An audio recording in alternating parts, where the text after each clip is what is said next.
Hello there, ladies and gentlemen. My name is Flash for the win. Here we're gonna do another analyze this game number 6. Got a lot of your guys' feedback, and really taking that into heart. I want to make sure that the videos and content that I'm producing is up to the highest quality, because if I'm producing, obviously I'm producing poor quality games, you're not gonna be watching me anymore. And I definitely want to be that kind of person who's able to really make a name for himself and be known for having good commentary and having good analysis. And so I've seen a lot of your feedback. I'm definitely going to try to work on that. And obviously, it's not going to happen overnight. I'm still going to be saying which I didn't really know that it was too big of an issue, but if it is, definitely will try to watch myself from saying it too often. The analysis, some people have given me criticisms on that. I definitely want to make sure that everyone knows. I guess to say the best part about my analysis is that I tend to enjoy helping newer players come into the game, and the super high level, I will miss things sometimes. So it's important that people are still able to kind of give me advice. Anyways, let us jump into this game. The player who sent in the replay is couic. Hopefully I'm pronouncing that correctly. We're playing on Circuit Breakers. This is one of the tournaments that he played in. So let's get right into it. So he's always going to open up with an overpull build. There were some definite things I think I saw in this game which you could have improved on. I thought you actually, you had a lot of opportunities to win this game. So let's just go straight out and take a look at what's going on. So overpull, you build 6 initial Zerglings, which is fine. I would have appreciated a drone scout on this map because it's a 4-player map. And Circuit Breaker is actually a very common map to see Gateway first on. And I think that if you're going to open up overpull, the whole point is to kind of counter the gate first. Otherwise, if you don't think he's going gate first, you should just open up 12 hatch, because 12 hatch just absolutely dies to this gate. But if you don't think that's going to happen, you might as well open up 12 hatch, because you're really putting yourself in kind of a disadvantage when you're making these initial 6 Zerglings against a Forge first, when he's doing the proper cannon, nexus, and he's going to add a gateway and then block with probes, and your 6 Zerglings can really do nothing. And you've wasted essentially a larva or two to build that could have been going to drones. I think that if you're going to be going for overpull, you definitely want to stick to 2 to 4 lings if he's gone for Forge. And if he's gone for gateway, then you can continue to build Zerglings, and you can really punish a gateway opener with an overpull. At least remain even with the Protoss, who's going for that 21 nexus off of a gate first. So I think that's something you might want to consider moving in the future, is definitely scouting. Scouting is really important. And I will say, this game, you have a lot of issues with scouting. In PvZ, it's very important to know exactly what your Protoss opponent is doing. So again, you built 6 lings here, and then you built another pair here, I think. Oh, another. So this is, again, what I don't like, is that you haven't seen him. So if we go to your vision, you don't know where he is. All you know is that he's spawned here because you haven't seen a cannon wall off here. So you know he's here, but you also don't know what he's gone for, right? You haven't seen Zealots, which your response here is great against the gate first Zealot opener.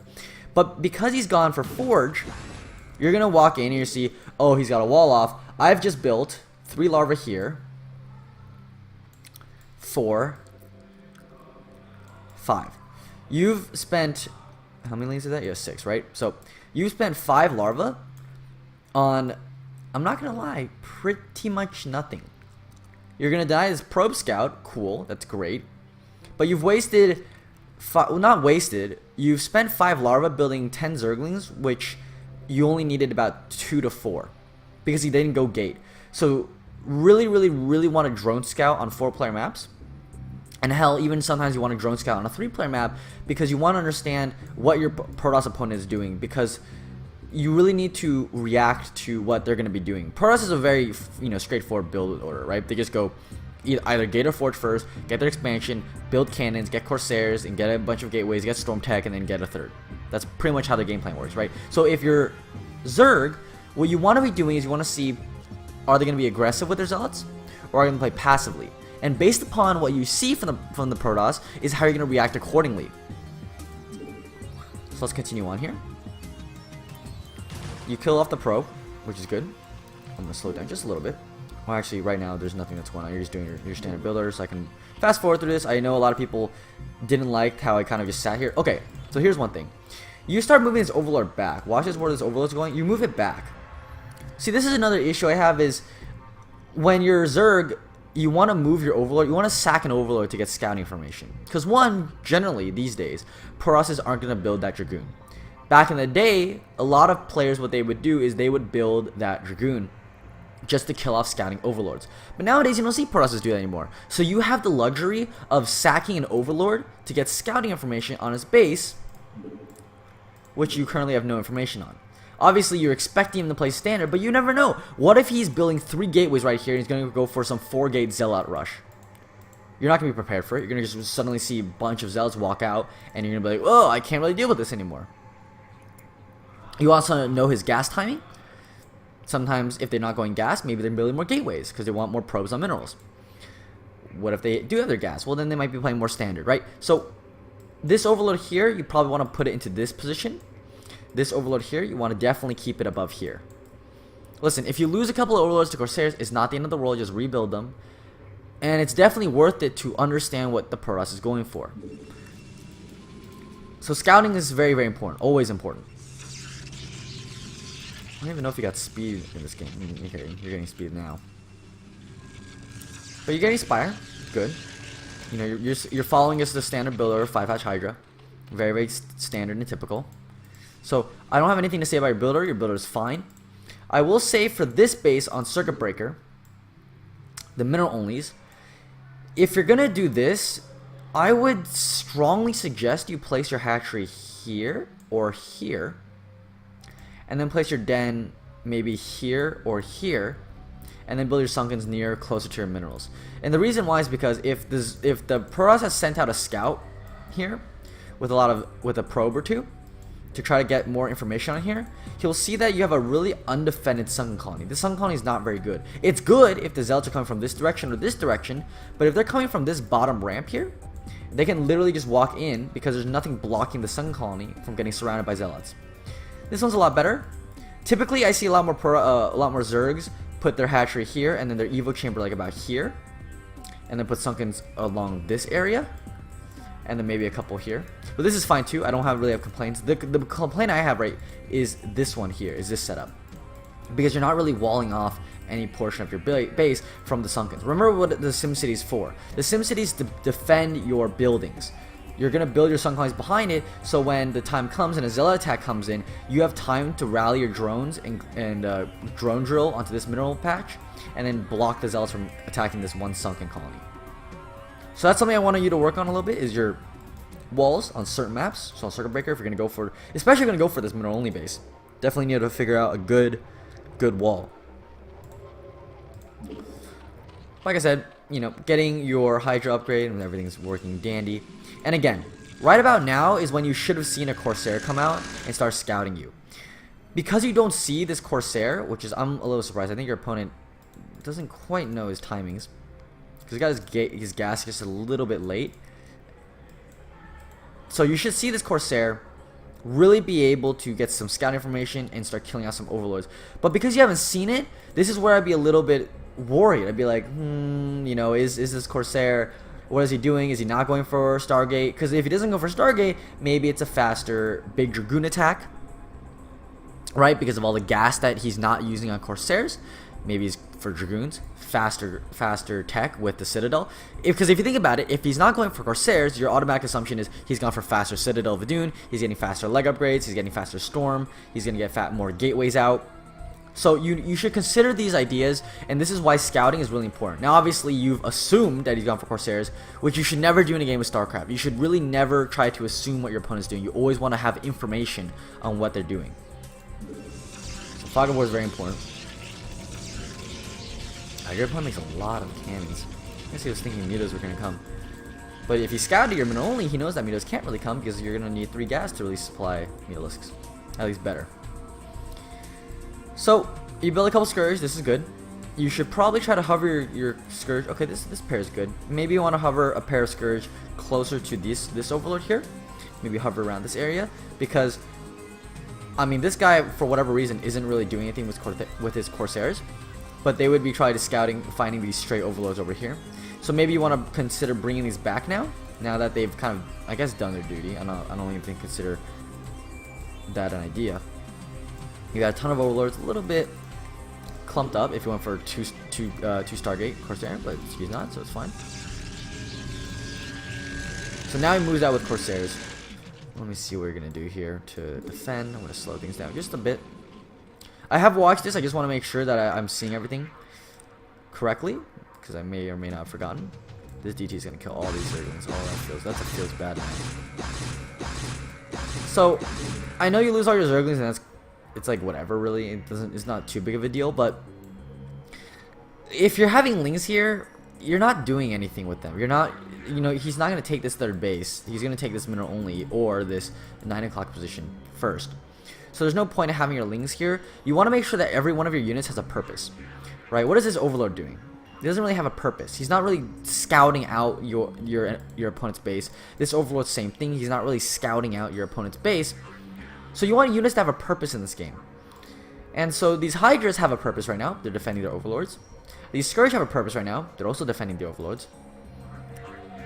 Here is... Ooh, see, this is why you move this batch of Hydras out from underneath your Overlords. So either you need to move these Overlords back to this position on top of this Spore Colony, or you need to build a Spore Colony here. So that's something you are going to see right here, is that these Corsairs, when they come out, are going to be able to find these Overlords and do some damage to them. This DT doesn't unfortunately get anything done. But yeah, so you want to be able to save your Overlords, because then this DT might come in and do some harassment. So Hydras are able to get in here in time. I think you lose a couple of Overlords. But yeah, see this DT? You got about 3 or 4 drone kills.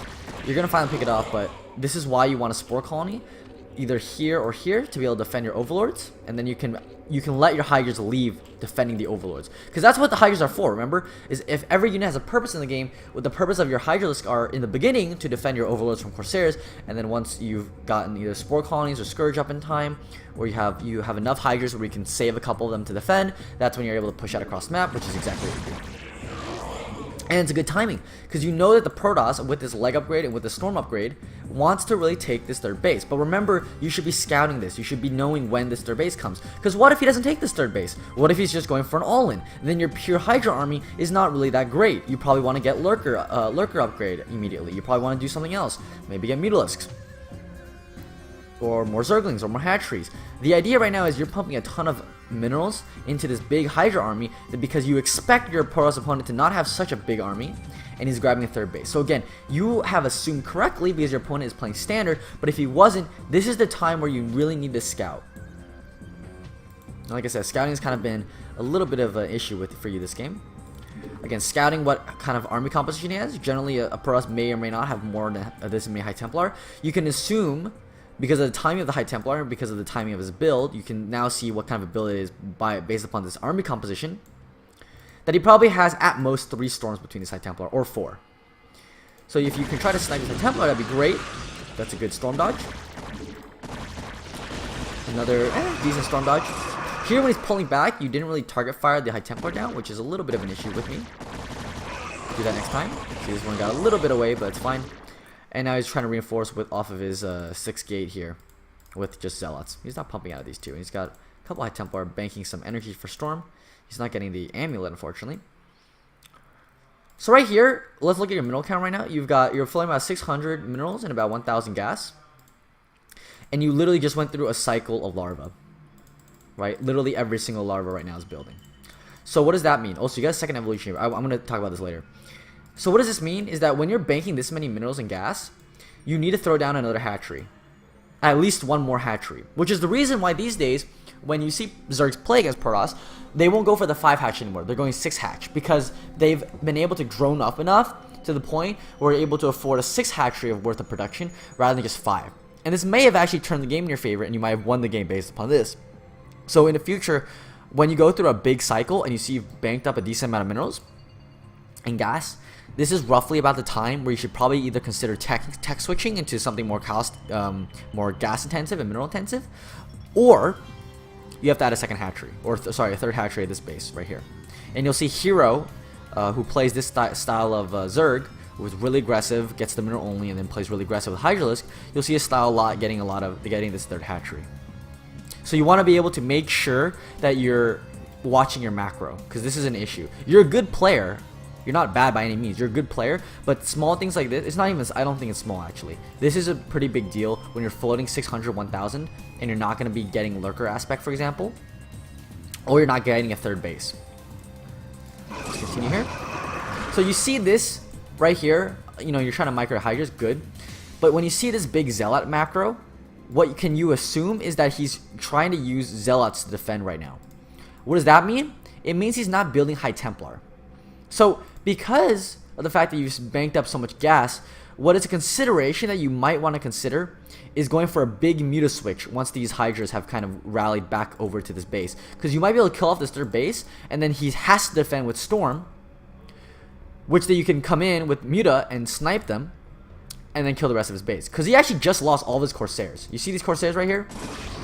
He's going to end up losing all of these Corsairs. Every single one of them go down. So he has no more anti-air. He's not building Dragoons. He's got one. And he hasn't built Dragoons yet. He's also... Oh, he's trying to triple Q's units. It's funny because he's not macroing from like a couple of these gateways. Anyways. So because you know that he's not going to be building any more Corsairs, generally Protosses will never do that. You want to consider that Muta switch. Because you know that he's remacroing with just Zealots because he really feels like he needs to have actual units on the field rather than just spellcasters, which take time to reach their potential. And so using the Spire to your fullest advantage is important. A lot of Zergs don't do the Muta switch, and I feel like it's a big mistake. The Muta switch is one of the most potent game-ending moves for a Zerg player once they have an advantage like you do. Because right now, this guy has 5 Zealots left and Dragoon, and you have a big number of Hydras. These are Overlords. Big number of Hydras that just spawned. They're going to be running across the map right now. So you really should consider what you're doing with your money right now. And then I'm going to talk about the second Evo Chamber. You got this second Evo Chamber really early, or maybe you got it on time. But the issue is that if you're going to get the second Evo Chamber, again, everything that you do in StarCraft needs to have a purpose, right? You got this Evo Chamber, generally, 1 to SimCity, and 2 to get +1 upgrade on your Hydralisks. So what's the follow-up then? Maybe you want to get +2, +1, which is an idea. But you don't use the second Evo Chamber. So if you're not going to use the second Evo Chamber, save the drone, save the 75 minerals, save the extra larva that you're going to have to reproduce that drone with, and then you can save another money. You'd be back at 1,000 minerals right now. So you can literally just build 10 meters right now if you wanted to.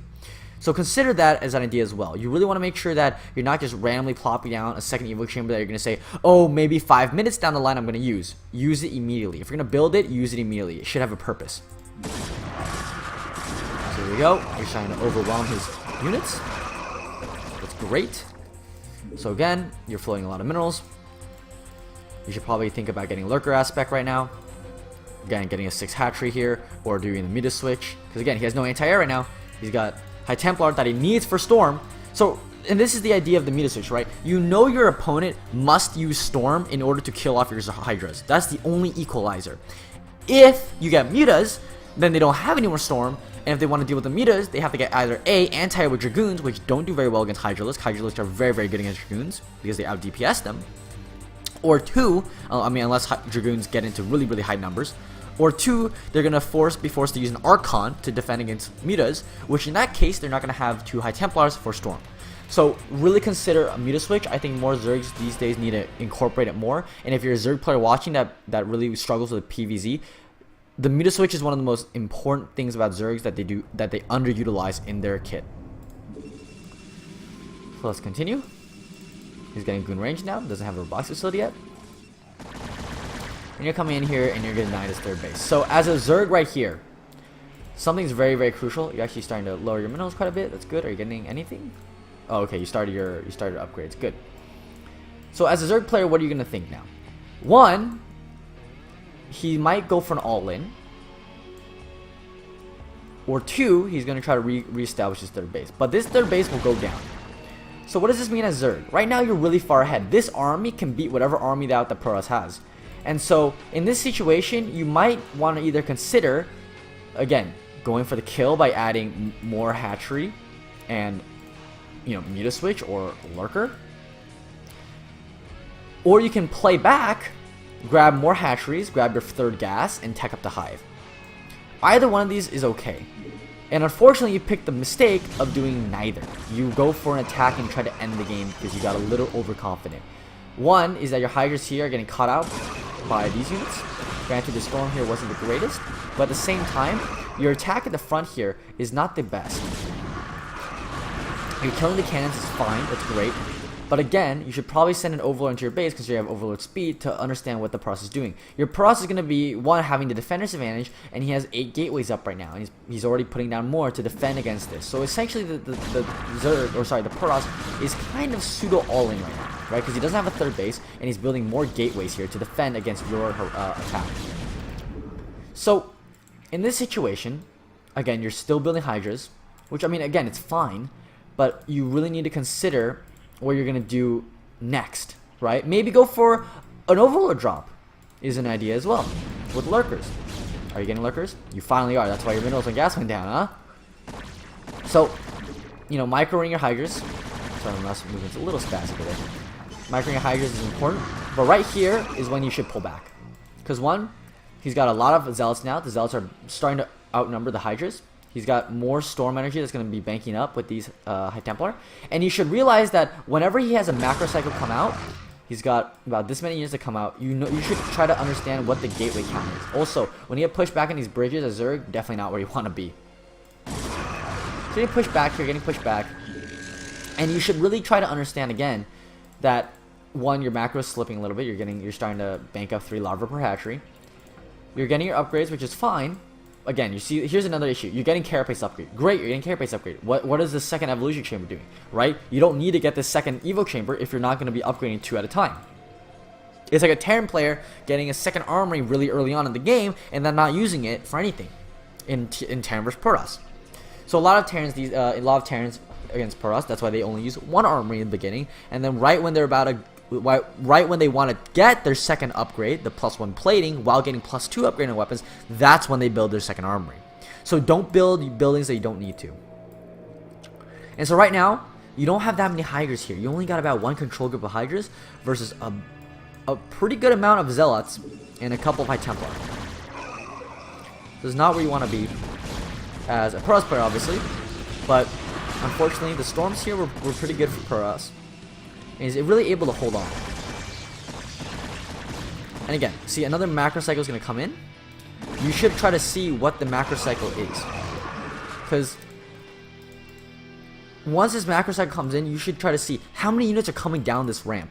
Is this, you know, what is he doing right now that I need to be worried about? You also have a 5 hydras here that should have been used for attacking. What is he doing right now that I need to be scared of? And the scared thing is, he's got a ton of gateways that's producing units non-stop, because he needs to hold his attack off. So in this case, again, you're still sitting on 5 hatcheries while your Protoss opponent is getting up to now 9 gateways. So you're getting out macroed in this sense, which is why the tides start to turn for Protoss, at least in terms of army. He's still behind. He's still 100% behind. But you should understand what the purpose of your attack is right now. Are you trying to end the game? Because if so, again, you finally got lurker upgrade. Now you should probably start using it. Pull these hydras back, get lurkers, and then chill. Or, again, use your Spire and try to beat them with mutas, maybe. And you're not doing any of that. You're just going in with 5 hatch, and you think you can try to bust them with 5 hatcheries. This is where you really need to take advantage of the fact that you're really, really far ahead right now. He has no third base. He's getting mined out in about 2 minutes, I would say. So if you can establish yourself your 4th base and a 3rd gas, you'll be in great position. Because right now, look, you have less hydras than he has units right now. And your macro, because it's not really keeping up, because you're getting 2 larvae here, you're finally macroing 3 larvae hatcheries here, 3 larvae there, right? Your macro is slipping. And when your macro is slipping, it's a good time to reset yourself. It's a good time to say, I need to calm down. I can't win just yet, but I'm really far ahead. Let me figure out what I need to do right now. And what you need to do is throw around 2 hatcheries is probably a good idea. Get a couple more Sunkens just to protect from any kind of counterattack that Protoss might throw at you, and just make sure that he never takes this 3rd base. So you can keep a couple hydras back here, so when he takes his 3rd base, you can run in and snipe it. But you need to pull back, and you need to regroup your army. Because right now, okay, you know, good sniping the Archon, that's fine. He's going to try to reestablish his 3rd base here. And so you know that he's playing defensively, and you also know that because you've been losing the attacks frequently, it's a good time for you to expand, and it's a good time for you to grab a third hatchery here, right? Your 6th hatchery.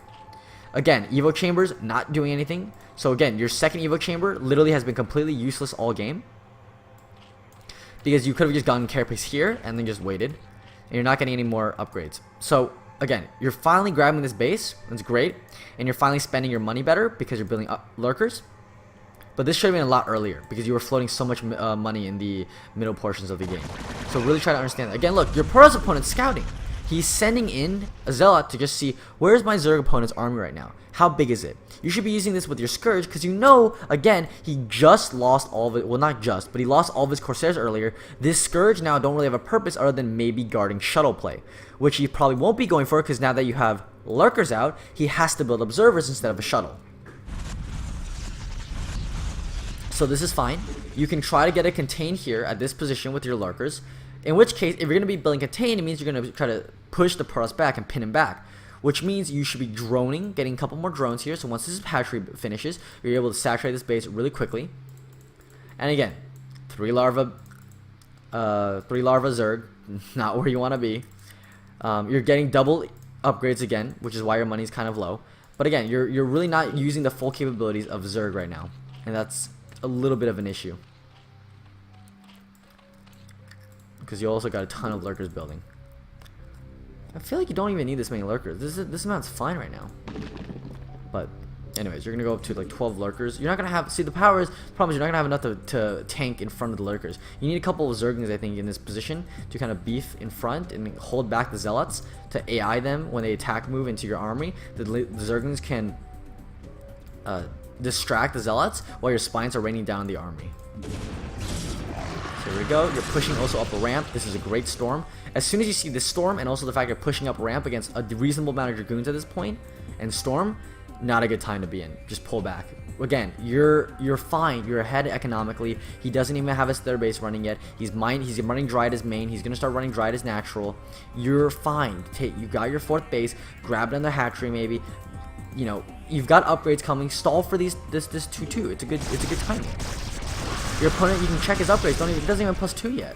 He's almost finished with it, but he doesn't even have +2. So you can wait right now. Now I know he doesn't have an observer, but again, he's got a lot of cannons out. He's got a reasonable amount of supply into these units.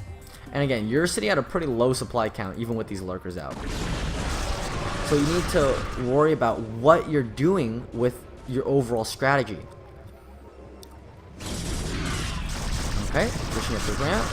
Good storm again from him, and then another good storm. So now again, you have nothing to nothing beefy to tank for these lurkers. You don't have any more Hydras in front. You don't have any more Zerglings in front. So these lurkers are now dead meat, especially after all those amazing storms. Most of these lurkers are in the red health. Okay, you're building too many lurkers right now. You've already got enough. Okay, you've got enough lurkers. What you need to do is build tank units for your lurkers. You need to build things that are going to take some damage so the lurkers can really shine with their DPS on top of all these Zealots. And you're also kind of getting sandwiched in this position right now. You can come from the bottom, you can come from the top, and again, you have no units here. You've overextended way too far. And again, you should have been droning here, but you're not, because now you're trying to sink a lot of money into upgrades and everything, and you're trying to take a base all at the same time. Try to stick to one direction. With Zerg, it's very, very difficult to go in multiple directions. Either you want to be building a lot of units, or you want to be droning and teching, right? You can't do both, unfortunately, as Zerg. This is why Zerg is the hardest race, because in order to balance out what you're going to be doing, you have to figure out the perfect timings for when you want to drone and when you want to macro. Or macro units, at least. You've kept your money low now, which is great, but unfortunately it's a little too late. If you had an extra hatchery and you win with Hydras, I think you would have won this game earlier. So again, 6 hatch Hydra, it's a fundamental. Or get more upgrades, you know, get more carapace and attack upgrades. Probably attack upgrades. Attack upgrades are a little more important against Protoss. Yeah, so you can take this base. This is great right here, though. Excuse me. So I would say right now the game is about even. You're finally starting to saturate this base, which is fine. And now you're banking a little bit more money. I would say just, you know, throw in a couple drones, man. Like, you really need to be saturating this 4th base. Otherwise, again, if you're not saturating this base, this hatchery would have been just better here. so that when you macro, you don't have to go to another screen here or another hotkey. You just go into one screen with all your hatcheries here. So this is a good attack. So you're attacking this 4th base here, and you've got a couple lurker eggs here to kind of glitch out the AI. So this is really good, and I think you're able to push him back a little bit, which is great. I think you should just continue. And able to pick up this 4th base. He doesn't even cancel it. So again, you're in a good position. He's got a 3rd base, which is fine. But he's mined out at his main. He's mined out as natural. He's literally only mined off of 1 base. You're still on 4 base mining. You're fine. You've got 2-2 that just finished. Now it's a good time to try to go for hive because you got that 3rd gas now. But whenever he pushes out, he can't really push out because you have a counterattack on his 3rd base. But don't lose too many units. Don't get overextended. Don't get cocky. Right here, he pushes out with a big scary army, and then you're going to counterattack with hydras. Except with not with all of your hydras. This is a little bit of a mistake here. He's going to see this. He's going to pull back his entire army, and you're going to be able to snipe this Nexus. Which is fine. It's good. Great. You kill his Nexus, he's not mining. Okay, as soon as you kill this, you should know that as a Protoss right now, he has nothing. He literally has nothing. He has no money to speak of. So what you see of his army is the last of his army. This is a greedy hat. You should just cancel this. Because as soon as you see this, all you have to do, the whole game plan for you right now, is just to hold off this army. Because he has no mining anymore. So taking this base is really greedy because you feel like, oh, I'm so far ahead. But you remember, he's got a really scary army. He's going to kill off all these units. Because this is the issue with kind of going for like an army for a base, right? You trade off your army to kill a base. You've traded about 12 hydras and a couple lurkers. The rest of your army right now is scattered all around the map. I don't even think you have an army. No, you literally don't even have an army. So the counterattack is the scariest thing you should be worried about right now. So I mean, it's good you're getting more hydras out. But you got to pull back these overlords because you don't want to get supply block in case he's out on the map. So now, you got to cancel his base. You got to just defend. Just defend. Get a couple more lurkers right now. You've got a lot of gas. You can build a couple lurkers. There you go. And again, oh no, you wasted a couple hydras here. And you can see where his army is. So either your goal right now is you need to snipe these observers and let the lurkers stall out, or you need to just be able to micro your heart out. And again, because of the fact that you didn't drone up at this 4th base and you took a 5th base greedily, which wasn't needed, you can't spend your money on this larva. So you see his entire army. You gotta start bringing these units here. You know where his army is coming from, especially because as a Protoss, you want to take this high ground location. You need to start moving units to this location and start trying to at least get some damage done as the army moves sideways here. And again, nothing's blocking this sunken colony. You've got to pull drones here as well to try to defend your sunken. And you're a little late. He's already taking the high ground. You haven't gotten any damage off on any of his units. And he's a good strong and you didn't micro your hydras. So again, you were ahead this game and you should have won. Your issue is you didn't macro properly. You kept doing 3 larva hatchery. You didn't understand the build order that you're going for, because your build order nowadays, the new meta is 6 hatcheries if you're gonna go for this mass hydra, or 5 hatch and drone up heavily, grabbing another base and then teching, because then your money's going elsewhere. You don't need the second Evo chamber, right? Because again, you hardly ever used it in conjunction with this first Evo chamber. And at some point, you want to think about getting a hive as well, especially once you get this gas. The files are great against holding off pushes like this because you think dragoons are neutered. Getting crackling upgrades great. You're finally getting claw upgrade as well, so you might as well go into hive. But again, at this point, the game's over. I don't even see the game's over. You're gonna lose these 2 bases here, but I feel like maybe you could have held on because you've gotten this weird side base. Let's look at it. Yeah, see, you GG here, and then I don't know. Yeah, I guess this is a little bit kind of GG because, well, no, because you see, you still got more units, so you could have literally produced, especially with all this larva banked up. That's another 8 hydra that pop out. You could probably take this. Well, no, you probably couldn't. But with the lurkers, if he makes any kind of mistake, these lurkers can really clean up this army. So I think the things that you need to take care of is, one, scouting, right? Scouting cross map with a drone is great. Finding out what kind of ability he's doing. If he's going for gateway, then again, you don't need to make those zerglings in the early portions of the game. getting a 6 hatchery here, scouting for Corsair timings. Because again, if he's not going for Corsairs, he might be going for a big gateway rush with leg upgrades and Storm really fast. Or Robo. Robo first is sometimes a thing with a DT drop. So that's what I can say about you. Hopefully you enjoyed this. Hopefully you can improve from this. Thank you guys for watching. This is Flash for the win. Analyze this. I think this is game number 6. Yeah, should be game number 6. And I've got a couple more replays coming up, so definitely stay tuned for those. Thank you so much for watching. I'll see you guys next time.